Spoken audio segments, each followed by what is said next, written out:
I understand that the Tamil language is more than a language to Tamil people. Right? It is not just a language. It is their history, it is their culture, it is their way of life. And I will never ever allow Tamil language to be threatened. Right? Because for me, threatening the Tamil language is to threaten the idea of India. Just like threatening Bengali or threatening Kannada or threatening Hindi or threatening Punjabi are all attacks on India. Right? So, our strength, unlike many other countries, our strength comes from our diversity. Our strength comes from accepting that we are all different, but we can work together. Some months ago, we started a walk from Kanyakumari to Kashmir. Prior to walking, we were finding that the normal tools that we used to use for politics, conversations like this, public meetings, were simply not working anymore. All the instruments that we needed to do politics in India, they were controlled by the BJP and the RSS. You know, people are threatened, cases are put on people, agencies are used on people. So we also are finding that in some way it had become quite difficult to act politically.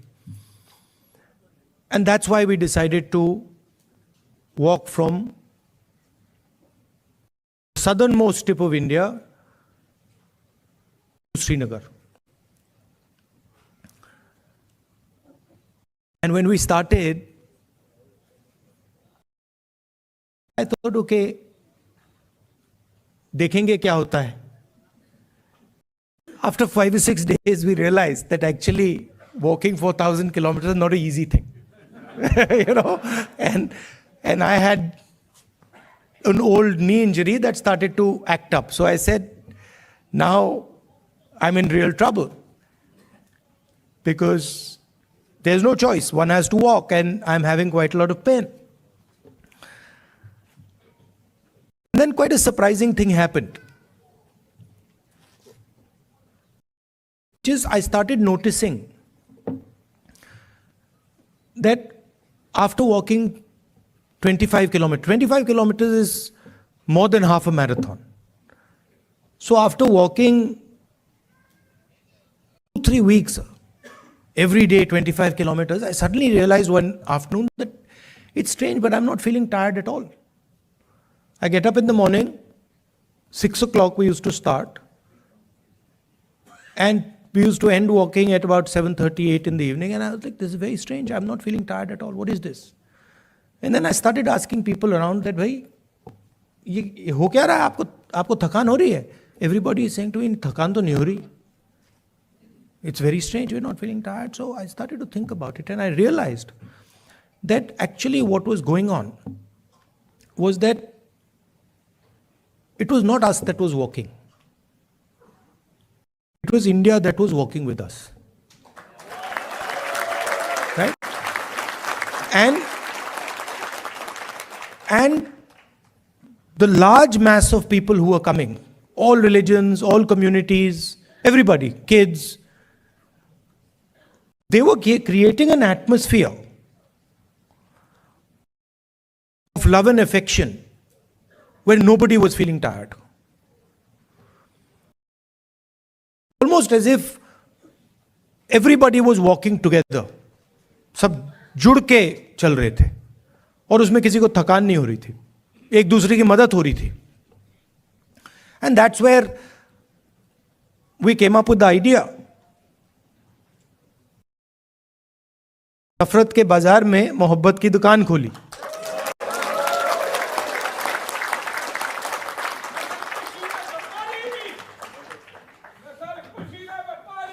Welcome, welcome.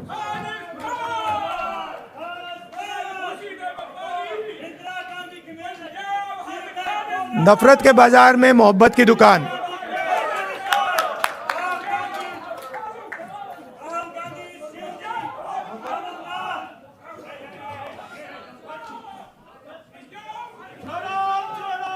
Bharat जोड़ो।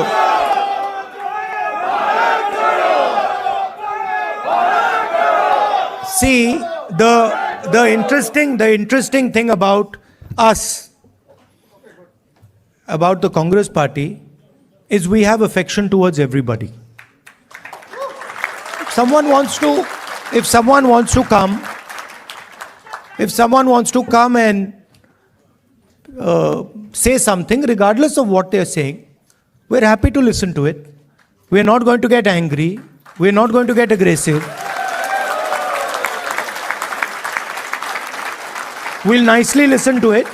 In fact, we'll be affectionate to them. We'll be loving to them, because that's our nature.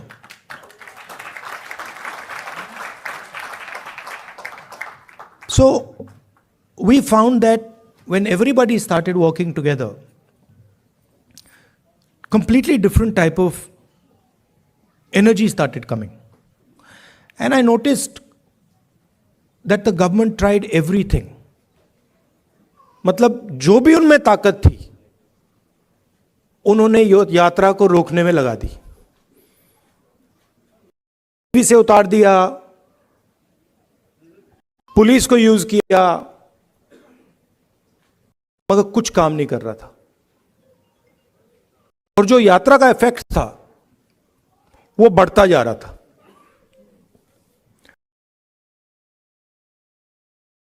क्यों हुआ? क्योंकि आप सबने हमारी मदद की। सिर्फ not only in India, Bharat Jodo is an idea that is in all your hearts. And it is about respecting each other and being affectionate to each other.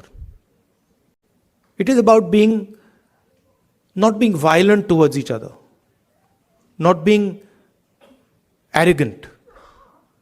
I can see my Sikh brothers here. Your Guru Nanak Ji, his entire life was about this only. That be humble, right? Be humble, be affectionate. And we walked nothing compared to Guru Nanak Ji. I read somewhere that Guru Nanak Ji had gone all the way to Mecca, Saudi Arabia. He had gone to Thailand. He had gone to Sri Lanka. So these giants were doing Bharat Jodo much before we were born. Right? And I can say the same. I can say the same for my friends from Karnataka, Basavana Ji, my friends from Kerala, Narayana Guru Ji. Yeah, so every state in India has had these giants. Adi Shankaracharya, everywhere. I mean, and every single one of them said, listen to each other, be respectful, not just of your own religion, not just of your own language, not just of your own culture. Be respectful for all cultures, all religions, all languages, because they are in fact the same.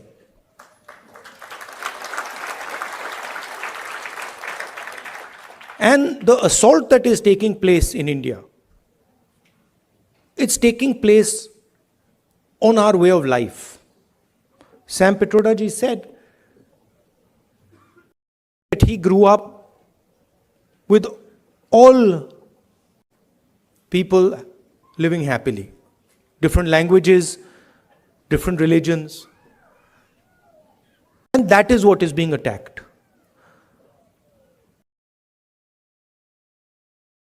Also, the tradition in India, and again something leaders like Guru Nanak Ji, Basavana Ji, Gandhi Ji emphasized was not to be under the impression that you know everything. That the world is too big, too complicated for any one person to think that he understands everything and he knows everything. And so really that is the disease that Sam sort of outlined. That is the disease, that we have a group of people in India who are absolutely convinced that they know everything.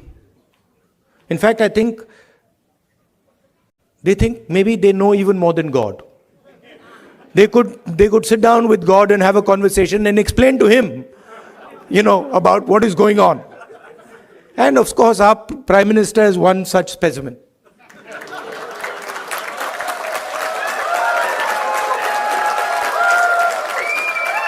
I think if you sat Modi ji down next to God, Modi ji would start explaining to God how the universe works. Right? Yes, and God would get confused that what have I created? So these are funny things, but really this is what is going on. We have a group of people, who understand everything. They can speak to scientists and explain science to them. They can, speak to historians and explain history to them. They can explain, warfare to the army, flying to the Air Force, whatever they want they can, And at the heart of it is mediocrity. That they actually don't understand anything. Because in life, you cannot understand anything if you're not ready to listen. There's something, the biggest lesson I learned from Bharat Jodo Yatra, that there is something to learn from everybody. We are much older than those children. But I can guarantee you, they can teach us all how to sing. I was looking at them and I was saying, I can't sing like that. It's impossible. So, when you look at another person, you have to appreciate that they have an experience, they have a life, they've seen things, and maybe you can learn a lot from them. Maybe if you open your ears, you can listen to them and learn from them. And that is actually the Indian tradition. If you look at our country, you will find that our country has the ability to absorb any idea that comes. India has never rejected any idea. Everybody who has come to India has been received with open arms, and their ideas have been absorbed in India. And that is the India that we like. India that respects the rest of the world, India that is humble, India that listens, India that is affectionate. And that is the India that you represent. You would not be here if you did not agree with these values. You would, if you believed in anger, hatred, arrogance, you'd be sitting in a BJP meeting.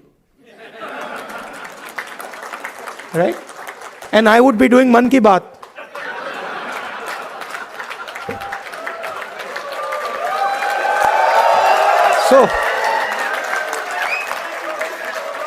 So thank you very much for holding up the Indian flag in America, showing the American people what it means to be Indian, respecting them, respecting their culture, learning from them, and also allowing them to learn from you. You make us all proud. When we think of our country, you're all our ambassadors. When America says Indian people are extremely intelligent, Indian people are masters of IT, Indian people are respectful, all these ideas that have come, they've come because of you and because of your actions and your behaviors. So I thank you very much for that.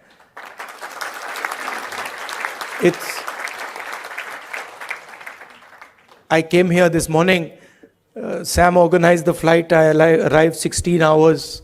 After 16 hours flying, 6:30 in the morning.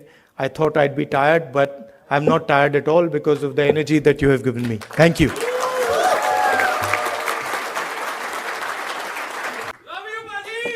Love you, love you. Now they've asked me to answer your questions. Yes. See that few questions. That also would not happen in a BJP meeting. Yes. No questions there. Okay. Only answers. Thank you. Yeah. Thanks, everyone. Could you please sit down? Thank you. Thank you. So we have many organizations which support. 4 or 5 questions. Yes, sir. Okay, quick. Yes. Or opinions. It doesn't, whatever. Yes. Yeah, but So when we you have. ask people questions, they automatically assume opinion is included. Yes. So we have women who played major contribution for this program to be successful. We have women empowerment organization which helped us to make this event successful. So they have a question specific to women, and I would request Ms. Jhansi Reddy garu to ask that question. Mic. She's giving the other mic. Welcome, Rahul Ji, for California. And as a Women Empowerment Telugu Association, my name is Jhansi Reddy.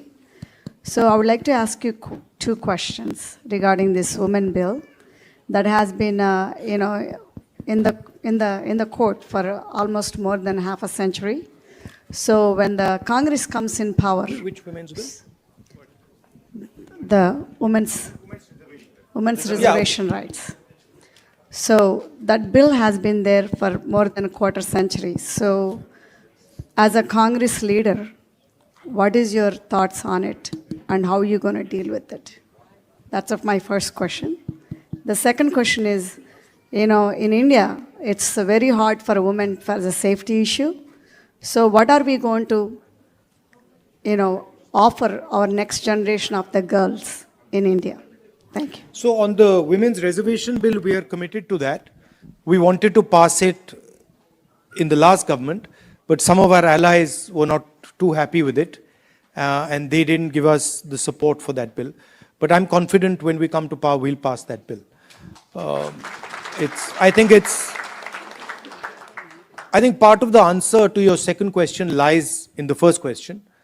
If we empower women, if we involve women in the political system, if we give women space in the governance of the country, if we give women space in the businesses of the country, we will automatically make them safer. So I think involving them in politics, involving them in business, involving them in running the country are the way to give them power.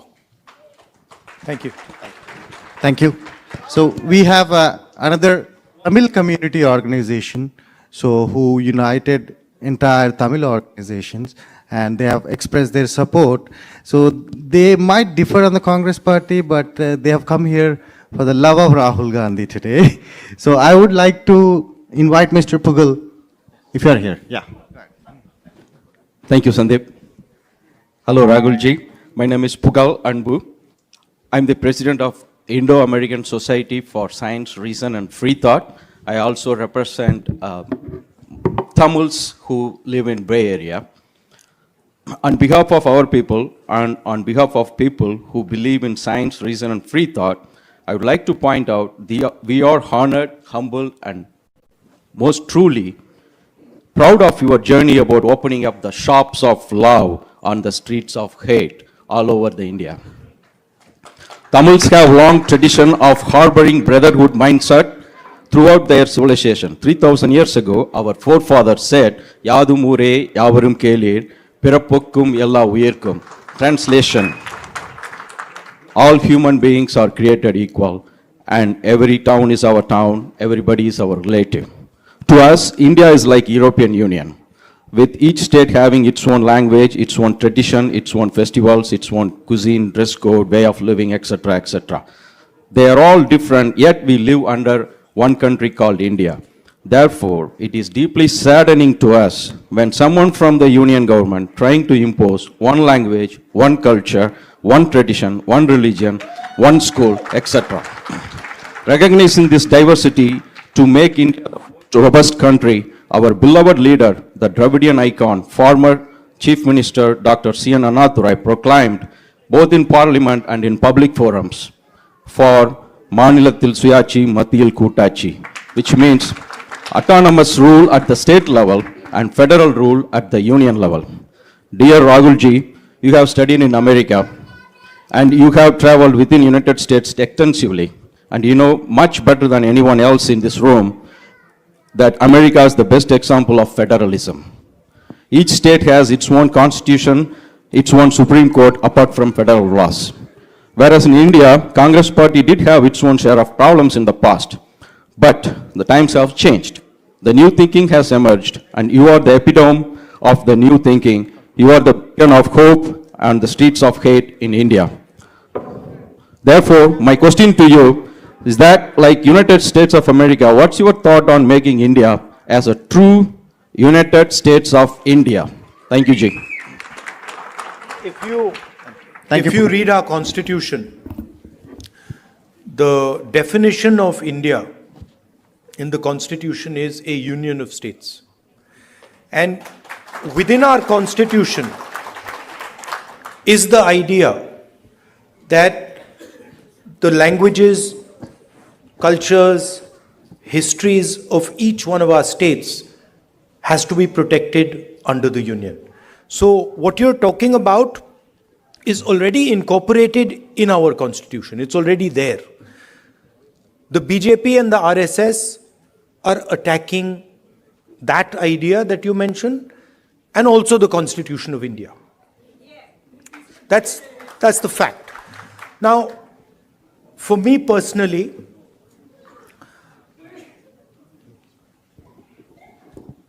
I understand that the Tamil language is more than a language to Tamil people. Right? It is not just a language. It is their history, it is their culture, it is their way of life. And I will never ever allow Tamil language to be threatened. Right? Because for me, threatening the Tamil language is to threaten the idea of India. Just like threatening Bengali or threatening Kannada or threatening Hindi or threatening Punjabi are all attacks on India. Right? So, our strength, unlike many other countries, our strength comes from our diversity. Our strength comes from accepting that we are all different, but we can work together. And that is an idea that I'm sure you and the Congress party are protecting. Thank you. Thank you. Thank you, everyone. Please put your questions brief, respecting everyone's time. I know you have opinions, but please put your questions brief. Next question is Mr. Karthik from Ambedkar King Study Circle. Can we allow people to, hold on. Yes. These are, please appreciate these organizations have put together this amazing event. There are Telugu, Tamil, Kerala, Kannada, all are together to make this event successful. Respect those organizations. Thank you. We'll do. We've got 5 questions, don't worry. There's more than enough. We can add a few also if you want.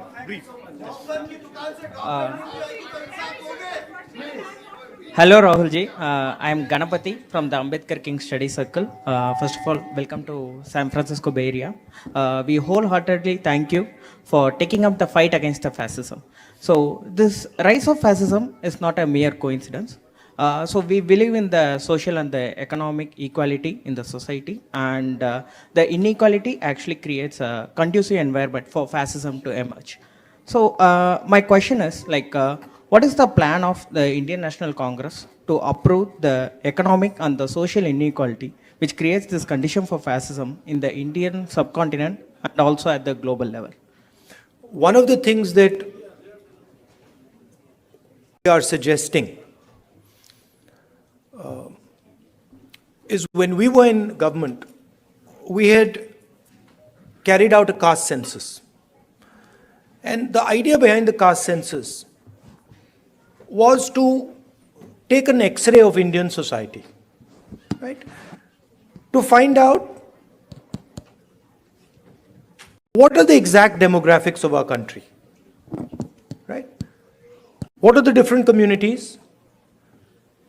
What are the different castes? How many people in each community? How many people in each caste? Because without understanding our demographics and without understanding who is who, it is very difficult to distribute wealth, distribute power effectively. So that was one idea that we had. And we've been putting pressure on the BJP to release the caste census, the numbers in the caste census. They are, of course, not doing it. And we'll continue to apply pressure. And if we come to power, we will do that. But we are committed, as the Congress party, to make India a fair place. And we understand deeply that India today, in terms of its treatment of Dalits, tribals, poor people, minorities, is not a fair place, right? And there's many things that can be done. There is the Nyay scheme that we had, which was aimed at providing a minimum income to all Indians. There are ideas like Manrega. I think an increase in public education, increase in public health care. I think these are all things that can be done to make India a much more equal and fair place. Thank you. Thank you. We have our next question from Silicon Valley Christian community, Mr. Jay.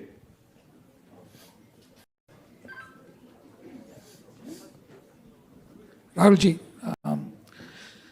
now the Parliament Lok Sabha seats are increasing to 888. What's your take on it? There's a proposal that Modi ji is actually working on. It is going to entirely be based on population. It is going to tilt, the orientation towards the highly populous states, getting more and more lion's share of the revenues and everything. So how is it going to change everything? Minorities are going to get even more depressed. Majorities are going to be, making everybody vulnerable. So what's your take on it? I'd have to look at exactly how they're thinking about doing it. But I think one has to be very careful when one changes the representative structure of a country. So I'd be quite interested in understanding exactly how they've come up with the number 800 and what are the criteria that they're using. These things should not be done flippantly. India is a conversation. India is a negotiation between its languages, between its people, between its histories and cultures, and that negotiation has to be fair. Meaning, all parts of India, all the states of India should feel that there is fairness in the process of negotiation. If I see exactly how they're coming up with 800 and what is the design, then I would be able to answer whether I agree with the number 800, but I haven't seen the way they're calculating it. He's kind of distracting everybody with that new parliament, building opening, and Yes. giving the center. Yeah. He's distracting everybody.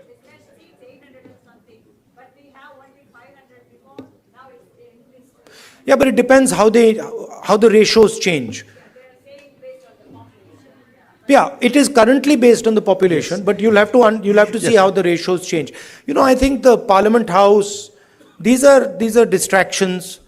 The real issues in India are unemployment, price rise, spread of anger and hatred, a crumbling education system, price of education, price of healthcare. These are the real issues. BJP can't really discuss them, so then they have to do the whole scepter thing, lying down and doing all that. So, aren't you happy I'm not lying down? Thank you, thank you. One more question from Bay Area. One more question. भैया भैया One हाँ more करेंगे question. भैया मगर One- disturb मत कीजिए ये इनका One more process- question. हाँ So करेंगे, इंसाफ this is करेंगे। from the Bay Area Muslim community. Please Insaf respect the करेंगे। community. One question from the Bay Area Muslim community. This is Mr. Mohammed Khan. Please go ahead.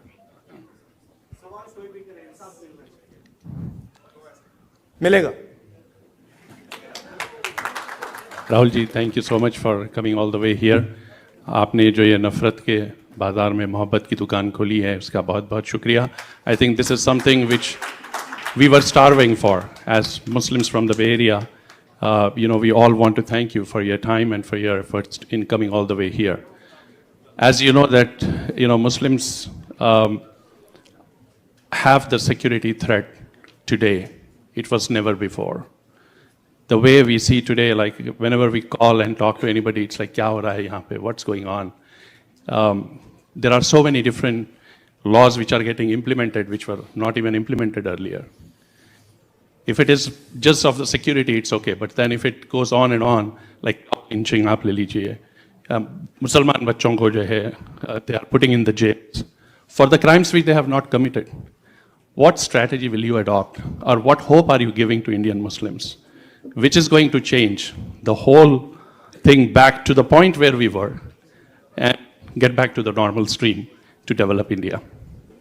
The best way for me to explain that is the line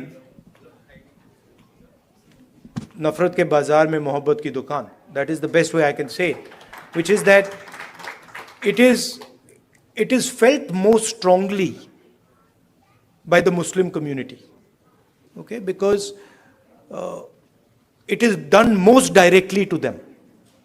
But in fact, it is being done to all minorities.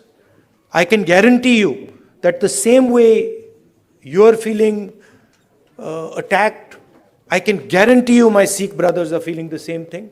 I can guarantee you my Christian brothers are feeling the same, sisters are feeling the same thing, right? I can guarantee you the Dalit community is feeling the same thing. Tribal community is feeling the same thing, right? In fact, anybody who is poor in India today, right, when he looks at the extreme wealth that a limited number of people have, in some way he feels the same thing that you feel. That what is going on? How is it that these 5 people have lakhs of crores and I have nothing to eat, right? So you feel it most because it is directed at you most aggressively. But it is a phenomena that is taking place against everybody in India, right? And you cannot cut hatred with hatred. It's impossible, right? You know that. You can only cut hatred with love and affection. And I was surprised at how easy it was to erase hatred in India. I was shocked. I didn't imagine that भाई इधर से उधर चलने से इतना असर पड़ेगा. I didn't imagine it. Right? Indian people, as you yourself have said, they don't believe in this stuff. They don't believe in hating each other. They don't believe in killing each other. This is a small group of people who have got control of the system, who've got control of the media, and who are fully supported by, big money. Right? But this is not the large mass of Indian people. I can guarantee you, I walked from Kanyakumari to Kashmir. I can guarantee you there are more people who believe in love and affection than hatred. Millions and millions more. So don't be pessimistic. Also, I'd like to point out another thing. This happens periodically in India. What is happening, for example, to the Muslim community in India today happened to the Dalit community in the 80s. If you went to UP in the 80s, the Dalit community, what is happening with the Muslims was happening with the Dalits there. So periodically this type of stuff happens and we have to challenge it, we have to fight it. and we have to fight it with affection, not fight it with hatred. We will do that. Thank you, Rahulji.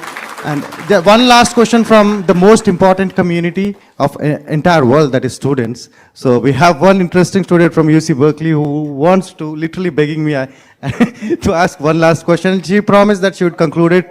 Yeah. Wait. One more question.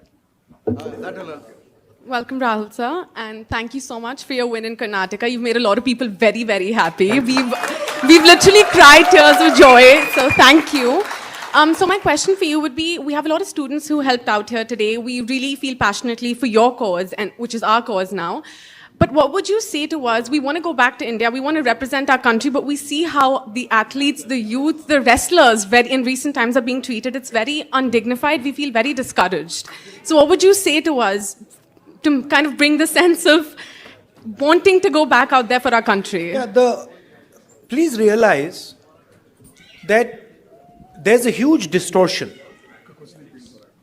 India is not what the media shows. The media likes to show, a particular narrative. It likes to promote a particular narrative. That is actually not what is going on in India, right? It was very clear to me in the Yatra. It's in the media's interest to project these things. It helps the BJP, right? So don't think that everything you see in the media is the truth. And as a young person, your country needs you, right? And your skills and your energy will be very useful to your country. So if you feel like going back, do go back and help out. Thank you. Thank you, Rahulji. Thank you. And I picked up Rahulji somewhere in the morning, 8 o'clock. It's 8 o'clock. So please. 1 minute. So let me conclude it, right? He's a normal human being like us. He's not superhuman. He's normal human being. Please, 1 minute. Let me thank the organization. So last question, I like the question, which is, what do I suggest that you do? Right? Yes. You are all ambassadors of a particular vision of our country. You believe in humility, you believe in respect, you believe in being affectionate to each other. So do not answer anger and hatred with love and affection. Show them that you're not like them. You should support the ideas that will defeat the BJP. Thank you very much.